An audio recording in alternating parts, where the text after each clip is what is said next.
Hi மக்களே, welcome to மாற்றத்தின் குரல். மாற்றம் என்பது வெளியிருந்து வர்றதில்லை, அது உங்களுக்குள்ள இருந்து தான் ஆரம்பிக்கும். இன்னைக்கு நம்ம பேச போகிற விஷயம் என்னன்னா, ஒவ்வொரு மனிதனும் அவங்க லைஃப்பில் சந்திக்க வேண்டிய உண்மை. அதாவது வளமடைதலும் வளமாய் இருத்தலும். பணம் சம்பாதிப்பது எளிது, ஆனால் அந்த பணத்தை எப்படி காப்பாற்றுவது என்பது கலை. நம்மளுடைய லைஃப்பில் ஒரு சிலர் திடீர்னு பணக்காரன் ஆகிருவாங்க, ஆனால் சில வருஷத்திலேயே எல்லாமே கையை விட்டு போயிருக்கும். மற்ற ஒரு சிலர் சாதாரணமான வாழ்க்கையை ஸ்டெடியாக வளர்ந்து 60 வயசு ஆனதுக்கப்புறமும் இன்னுமே செக்யூராக ஆகியிருப்பாங்க. இந்த வேறுபாடு என்னன்னா, பணத்தை எப்படி சம்பாதிக்கிறாங்கன்ற திறமை இல்லை, அது எப்படி காப்பாற்றுறாங்கன்ற மனநிலை தான். இதை புரிய வைக்கத்தான் Morgan Housel the psychology of money புக்கில் ஒரு அருமையான கருத்தை சொல்கிறாரு. Getting money requires taking risks being optimistics, but keeping money requires humility and fears that it can be taken away any time. மக்களே, பணம் சம்பாதிக்கணுங்கிற ஆசை நம்ம எல்லாருக்குமே இருக்குது. ஆனால் அதுக்கு பின்னாடி இருக்கக்கூடிய தீவிரமான சக்தி என்னன்னா, அதுதான் நம்பிக்கை. To get rich you have to be a optimistic. நீ வறுமையிலிருந்து வர்றப்போ உனக்கு ஏதாவது ஒரு நாள் நம்மளாலையும் முடியும் அப்படிங்கிற உன்னோட அந்த நம்பிக்கை தான் உன்னை முன்னோக்கி கொண்டு போகும். நம்ம நாட்டில் முன்னாடி இருந்த நம்ம அப்பாவோட ஜென்ரேஷன் எப்படி இருந்தாங்கன்னா, 3 வேளை சாப்பாடு, ஒரு நல்ல வேலை, ஒரு குடிசை இல்லாத வீடு, இதைத்தான் அவங்க கோலாக இருக்கும். ஆனால் இப்போ நம்ம தலைமுறை என்ன கனவு காண்றோம்னா, நிதி சுதந்திரம், செயலற்ற வருமானம், அதிகமான இன்வெஸ்ட்மெண்ட், ஸ்டார்ட் அப் சக்ஸஸ், இப்படி நினைக்கிறது நல்லது தான். ஆனால் அந்த ஆசை ஒரு லெவலுக்கு மேலே போச்சுன்னா அது மிகப்பெரிய தப்பாக போயிடும். மோர்கன் ஹவுசல் சொல்கிறாரு, getting wealthy is about being bold, but staying wealthy is about being paranoid. அதாவது நீ பணம் சம்பாதிக்கணும்னா சாதிக்கணுன்ற தைரியம் இருக்கணும், ஆனால் அந்த பணத்தை காப்பாற்றணும்னா லாஸ் ஆகிடுமோ அப்படிங்கிற பயமும் இருக்கணும். இப்போ ஒரு உண்மை கதையை பார்ப்போம். ரிச்சர்ட் மற்றும் ரொனால்ட் ரீட் பற்றி. இதில் ஒருத்தர் ஹார்வர்ட் படித்த முதலீட்டாளர், இன்னொருத்தர் ஒரு gas station worker. Ronald read ஒரு சாதாரணமான மனிதன், தினமும் பெட்ரோல் பம்பில் வேலை பார்த்தவர். அவருக்கு பெரிய சம்பளம்லாம் இல்லை, ஆனால் அவர் தினமும் கொஞ்சம் பணத்தை சேர்த்து ஸ்டாக் வாங்கினார், அமைதியாக இருந்தார். அவர் சாகும்போது அவரோட பேங்க் பேலன்ஸ் சுமார் $8 மில்லியன் இருந்துச்சு. அதை பார்த்து அவரோட ஃப்ரெண்ட்ஸ் எல்லாம் ஷாக் ஆனாங்க.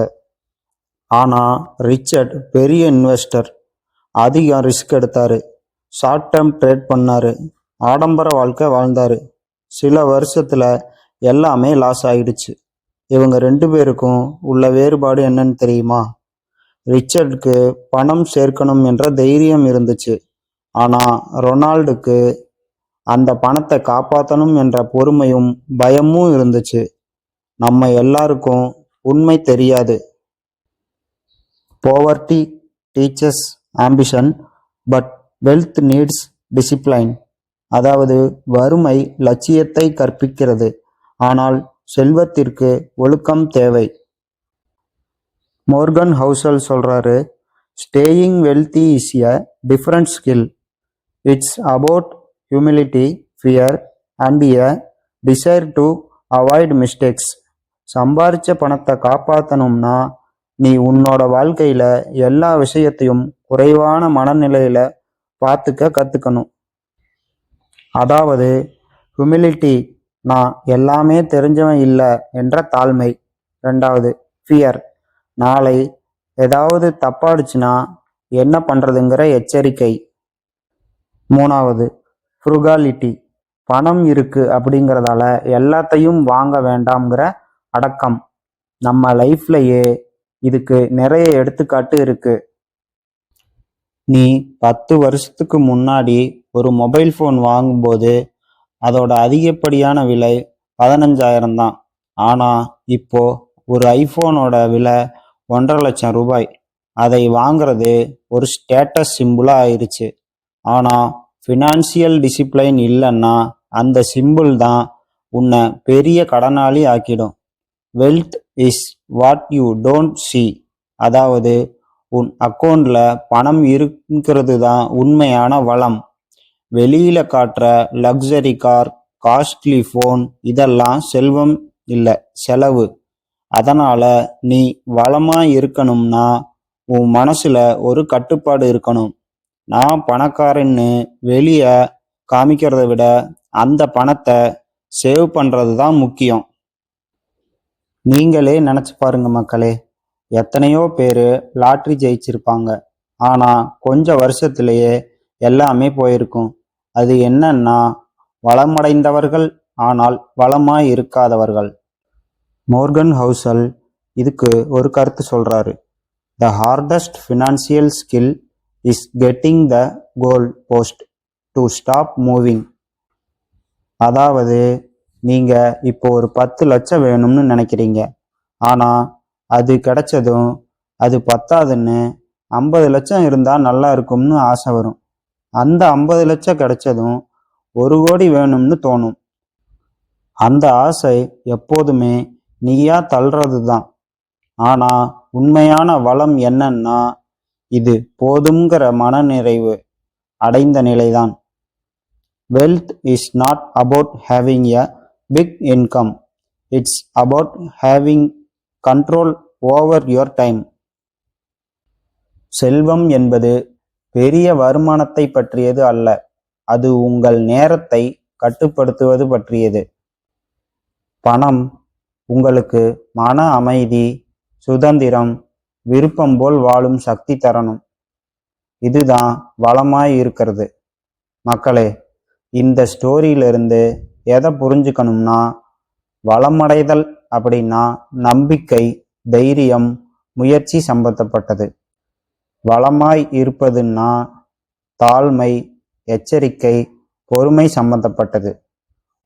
மோர்கன் ஹவுசல் சொல்ற மாதிரி you can be brilliant in getting money, but you must be humble to keep it. அதனால மக்களே, நீங்க சம்பாதிக்கும் அளவுக்கு முக்கியம் அதை காப்பாற்றும் மனநிலை.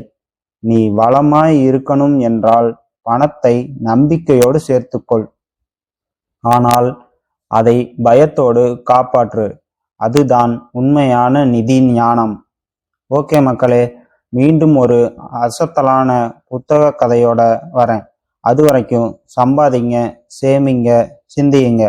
அதுக்கு முன்னாடி மறக்காம நம்ம சேனலை சப்ஸ்கிரைப் பண்ணிட்டு பக்கத்தில் இருக்க பெல் பட்டனையும் கிளிக் பண்ணிக்கோங்க. அப்பதான் நான் போடுற எஃபர்ட் உங்களை வந்து சேரும். அனாவசியமாக செலவு பண்ணிக்கிட்டு இருக்கிற உங்கள் ஃப்ரெண்ட்ஸுக்கு மறக்காமல் இதை ஷேர் பண்ணுங்க.